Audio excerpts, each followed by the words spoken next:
Germany, defeated. The Luftwaffe, once the most feared air force in the world, lies in ruins. Across the shattered airfields, twisted metal and abandoned fighters tell the story of a nation that believed in perfection, but lost to pragmatism. One man had seen it coming. Not through prophecy or luck, but through a single flight in an enemy aircraft. November 10, 1943. 2 years before the end. A cold, gray afternoon at Germany's Luftwaffe testing facility in Rechlin. The wind cuts across the tarmac, carrying with it the smell of aviation fuel and uncertainty. Hans-Werner Lerche, chief test pilot for the Luftwaffe, walks slowly toward a captured American fighter. The Republic P-47 Thunderbolt. His fellow pilots had already christened it with mockery. A flying milk bottle, they called it. Crude, bulky, ungainly. Everything, they believed, that was wrong with American engineering. The Americans, German intelligence reported, built their fighters like they built their cars. Simple, mass-produced, designed for quantity over quality. The P-47 seemed to embody this philosophy perfectly. A sledgehammer where a scalpel was needed. But Lerche, with over a decade of flying experience and more than 120 aircraft types under his belt, knew better than to trust assumptions. As he approaches the Thunderbolt, the aircraft sits heavy on its landing gear, its massive Pratt & Whitney radial engine dominating the nose. It looks out of place next to the sleek Messerschmitt 109s and Focke-Wulf 190s that fill German hangars. Those machines are works of art, engineered for speed, agility, and the hands of expert pilots. This American machine looks like it was designed by engineers who had never heard of elegance. And yet, something about it intrigues Lerche. He circles the aircraft slowly, running his hand along the thick aluminum skin. The construction is robust. Not delicate like German fighters, which require precision handling and constant maintenance. This machine feels built to absorb punishment. The landing gear is wide, stable, forgiving. The control surfaces are large and straightforward. Nothing fancy. Nothing that screams performance. But nothing that screams fragile, either. Lerche climbs up onto the wing and peers into the cockpit. The first thing that strikes him is the space. German fighter cockpits are cramped, designed for efficiency and lightweight. This cockpit is spacious, almost comfortable. The instruments are color-coded, logically arranged, easy to read even in poor light. It's designed, Lerche realizes, for pilots with far less training than Luftwaffe aces. It's designed for mass operation. He settles into the seat and places his hands on the controls. The stick feels solid. The throttle smooth. Everything about this machine screams reliability. Not brilliance. Not speed. Just dependability. Lerche signals the ground crew, and they prepare to start the engine. When the Pratt & Whitney roars to life, Lerche feels it immediately. The engine runs like a Swiss watch. Smooth. No vibration. No hesitation. German engines, especially late in the war, are becoming temperamental. Fuel quality is declining. Maintenance is difficult. But this American engine purrs as if it could run forever. Taxiing the P-47 feels different. The wide landing gear gives the aircraft incredible stability. German fighters, with their narrow gear, are prone to ground loops and accidents. This machine forgives pilot error. As Lerche advances the throttle and begins his takeoff roll, the Thunderbolt accelerates steadily. Not explosively like a FW-190, but predictably. At rotation speed, the nose lifts easily, and the aircraft climbs away from Rechlin. The first few minutes of flight confirm Lerche's suspicions. The P-47 is not a dogfighter. It doesn't turn tightly. It doesn't accelerate like a rocket. But as he climbs higher, something begins to change. At 10,000 feet, the engine is still pulling strong. At 15,000, it's not losing power. At 20,000 feet, where German fighters begin to struggle in the thin air, the P-47 is still climbing effortlessly. The turbocharged engine gives it performance at altitude that German fighters simply cannot match. Lerche pushes the throttle forward and feels the aircraft surge. In a dive, the P-47 is a beast. Its weight, which seems like a liability on the ground, becomes an advantage. It accelerates faster than anything Lerche has flown. He pulls out of the dive smoothly. The controls are heavy, but responsive. The aircraft feels planted, solid, unshakable. He tries a few combat maneuvers. The P-47 won't win a turning fight. But it doesn't need to. It can dictate the terms of engagement. Dive, attack, climb away. Repeat. German fighters can't follow it up. And if they damage it, the P-47 can absorb punishment that would bring down a Messerschmitt. As Lerche turns back toward Rechlin, a realization begins to settle over him like a cold fog. This aircraft is not designed to win air races. It's designed to win a war. A war of attrition. A war where the side that can keep fighting longest wins. The Germans have built their fighters for expert pilots. For aces. For individual brilliance. The Americans have built their fighters for industrial war. For pilots fresh out of training. For mechanics working in muddy fields. For sustained operations under any condition. By the time Lerche touches down and taxis back to the hangar, he knows that what he's just experienced is more than a test flight. It's a glimpse into the future of this war. And that future looks grim for Germany. That evening, Lerche sits down to write his report. He chooses his words carefully, knowing they will not be well received. The P-47 Thunderbolt, he writes, is not a crude aircraft. It is a sophisticated machine built for total war. It does not rely on pilot skill to be effective. It does not require perfect maintenance to remain operational. It is designed for mass production, rapid repair, and sustained availability. The Americans, he continues, have not built an aircraft to win individual dogfights. They have built an aircraft to overwhelm us with numbers and endurance. While we focus on performance, they focus on reliability. While we build machines for aces, they build machines for armies. This, he concludes, is the future of air combat. And if Germany does not adapt, we will lose this war. Lerche seals the report and submits it to his superiors. He knows, even as he does, that it will be dismissed. German leadership is still convinced of their technological superiority. The idea that a crude American design could outmatch German engineering is unthinkable. 2 weeks later, his prediction proves correct. The report is filed away, ignored. Senior Luftwaffe officers continue to focus on developing higher performance fighters. Jets. Rockets.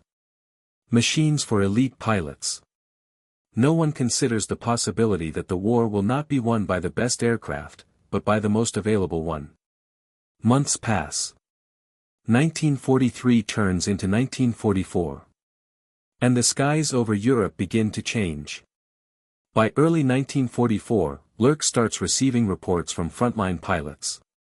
American P-47 Thunderbolts are appearing in greater numbers.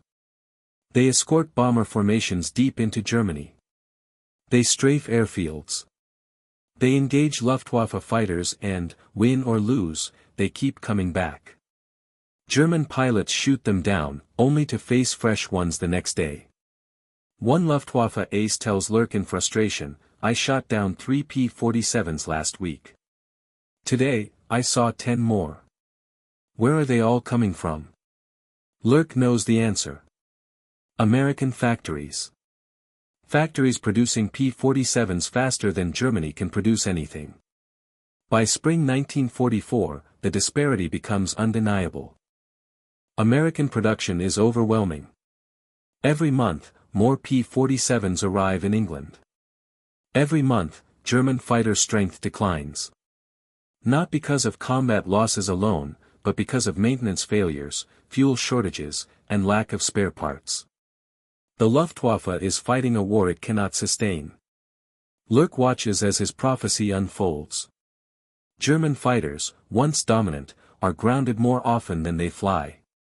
The Me-109s and FW-190s, masterpieces of engineering, sit idle because there are no parts to repair them. No fuel to fly them.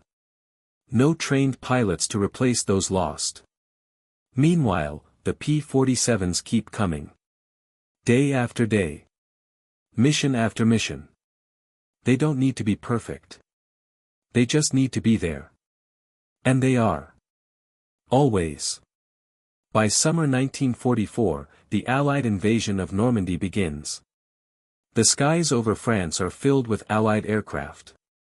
P-47s, P-51s, Spitfires. The Luftwaffe tries to contest them, but the numbers are impossible. For every German fighter that takes off, there are 10 Allied aircraft waiting. Lerche, still evaluating captured aircraft, sees the reports. He reads the combat logs. He knows the truth. Germany is losing the air war not because its pilots lack skill. Not because its aircraft lack performance. But because it cannot keep its aircraft flying. The Allies can. In late 1944, Lerche flies more captured Allied aircraft. He flies the P-51 Mustang, the Spitfire, the Hawker Typhoon. Each one reinforces the same lesson. The Allies have embraced operational warfare. They build aircraft that can be maintained in the field. That can absorb damage. That can be flown by average pilots. Germany, by contrast, has built aircraft for a different kind of war. A war that no longer exists. By the time 1945 arrives, the Luftwaffe is finished. Not destroyed in a single battle, but worn down by relentless attrition. German airfields are bombed. Factories are destroyed. Fuel is gone. Pilots are dead or captured. The few remaining aircraft sit silent, unable to fly. Lerche, standing among the ruins, thinks back to that cold November day in 1943. The day he climbed into a P-47 and saw the future. He had tried to warn them. But no one listened. After the war ends, Lerche is interrogated by Allied intelligence officers. They are fascinated by his insights. They ask him about the P-47, about German aircraft, about the air war. One American officer asks him directly. "You said the P-47 was the best operational fighter. What did you mean?" Lerche takes a moment before responding. The P-47 was not the fastest fighter. It was not the most agile. But it was the most reliable. It could take damage and keep flying. It could be repaired quickly. It could be flown by pilots with minimal training. It was designed not for glory, but for endurance. In a war of attrition, the side that can keep fighting is the one that wins. And that's what the P-47 did better than anything we had. The officer nods slowly, understanding. Lerche continues. We built our fighters for aces. For individual brilliance. The Americans built theirs for armies. For sustained operations. In the end, that made all the difference. In the years that follow, Lerche writes his memoir. He reflects on the lessons of the war. He thinks often about the P-47 Thunderbolt. That ungainly, bulky machine that had seemed so unimpressive on the ground. But in the air, over time, it had proven to be exactly what the war required. Not perfection. Endurance. In his memoir, he writes a passage that becomes famous among historians. Designing for war is not about perfection. It's about endurance. It's about building something that will keep going long after others have fallen. The P-47 Thunderbolt was not built to win a single duel in the sky. It was built to win the long campaign. And in that, it succeeded beyond measure. The lesson of the P-47, Lerche concludes, is timeless. In total war, operational availability matters more than peak performance. Reliability beats brilliance. Endurance outlasts excellence. The Germans had built the finest fighters in the world. But the Americans had built the fighters that won the war. As Lerche looks back on his career, he feels no bitterness. Only a profound respect for the American approach. They had understood something that Germany had not. That modern war is not won by heroes and masterpieces. It is won by logistics, production, and the ability to sustain operations over months and years. The P-47 Thunderbolt embodied that philosophy perfectly. And in the end, it was the ultimate winner. Not because it was the best fighter on paper, but because it was the best fighter for war. Decades later, historians studying World War II air combat return again and again to Lerche's report. The one written in late 1943 and dismissed by his superiors. In it, they find a prophetic understanding of how the war would unfold. Lerche had seen the future. He had understood the shift from individual excellence to industrial endurance. He had recognized that the P-47 represented a new kind of warfare. A kind that Germany, for all its engineering genius, was not prepared to fight. The story of Hans-Werner Lerche and the P-47 Thunderbolt is not just a story of aircraft. It is a story of philosophy. Of how nations approach conflict. Of what it means to design for war. The Germans designed for perfection.